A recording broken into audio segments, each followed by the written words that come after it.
What is going on, everybody? Welcome back to a brand new video, and in today's video we're going to be having a look at the Trick or Treat Studios Halloween 1978 Michael Myers Butcher's Knife.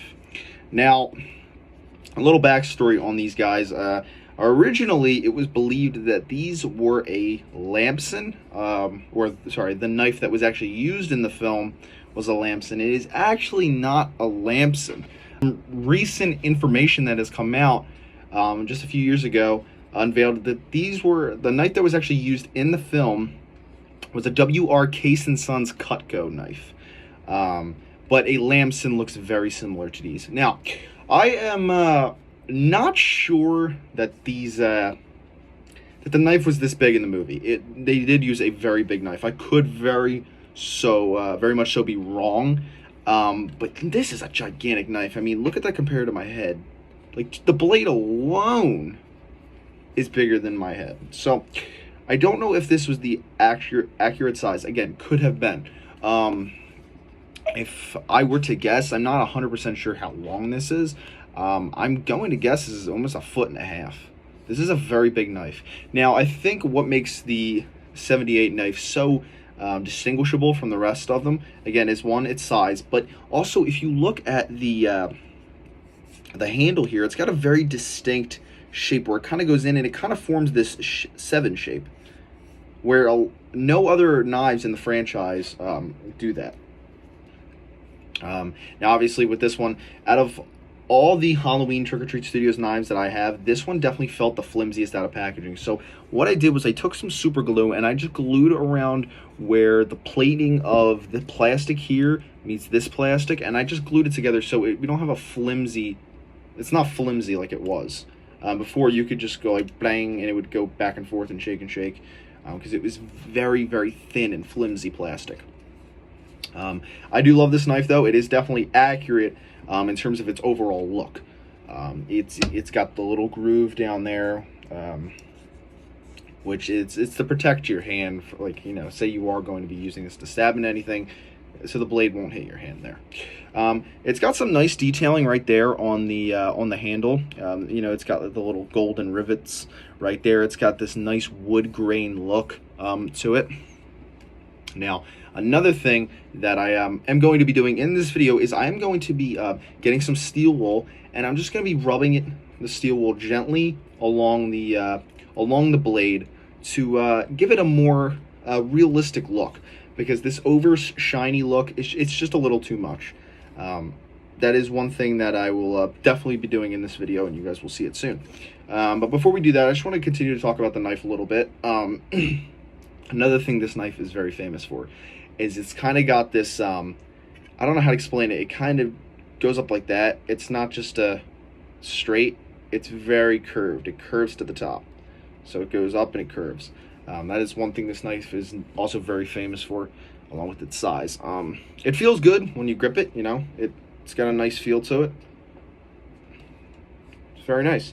Again, I think Trick or Treat Studios did a fantastic job in talks of accuracy and overall style and appearance to the knife that was used in the film.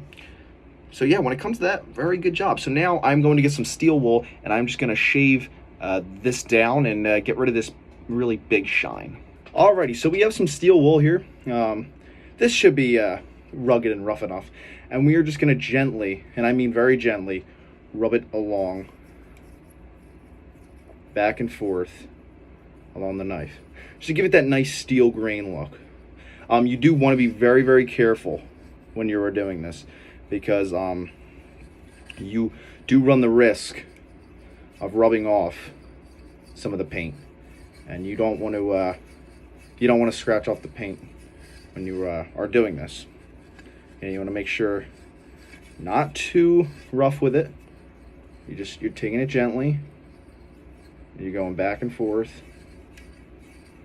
And if you're not getting enough, you want to just keep rubbing it like that until you eventually land on the look that you want.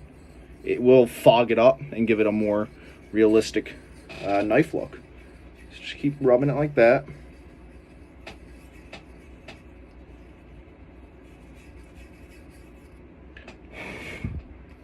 Rub some of that off.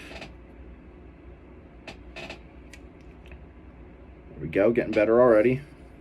And you just keep going back and forth with it. It's almost like the same feeling as sharpening a knife.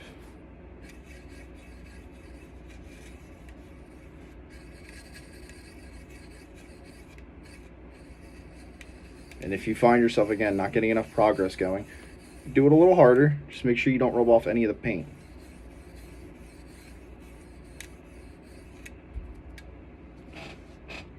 And there you go. It's a much smoother. You got that nice grain look right there, that up and down grain.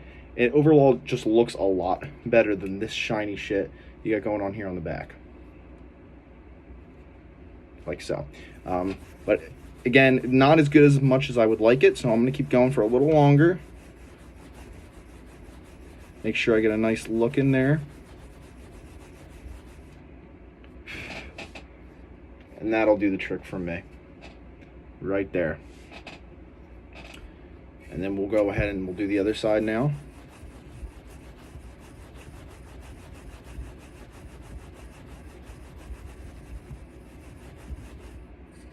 You can even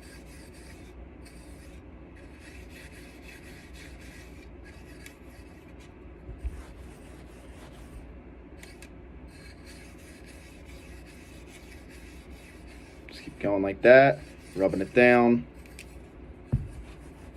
And again, you will it's all really opinion based on how much you want it to you know, look real.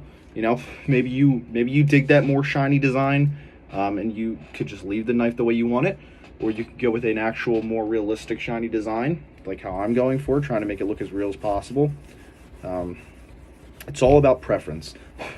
I probably should have worn gloves before I started doing this, but it's all right. Just going back and forth like that.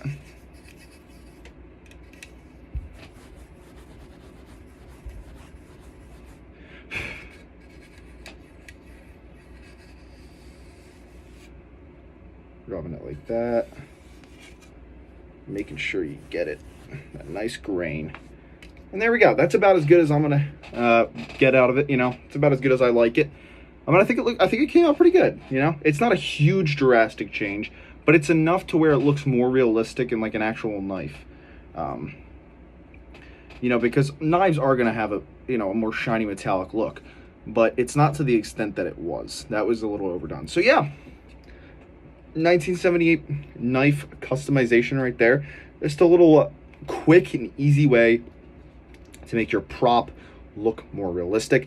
Now, in terms of sourcing these in real life, if you're going for the ultimate Myers cosplay, good luck trying to find one of these. I mean, these things were made back in the early 70s.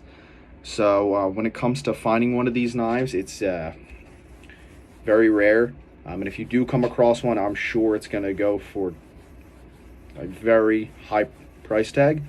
So yeah, if you guys are looking to actually, get yourselves an actual real knife from the 78 film, again, good luck. But just get a Trick or Treat Studios one. This was like $20. It's just as accurate as the actual knife in the film, and looks great too, to be honest. So yeah. I hope you guys enjoyed. If you did, make sure to drop a like, make sure to subscribe, and I'll see you guys next time. Bye.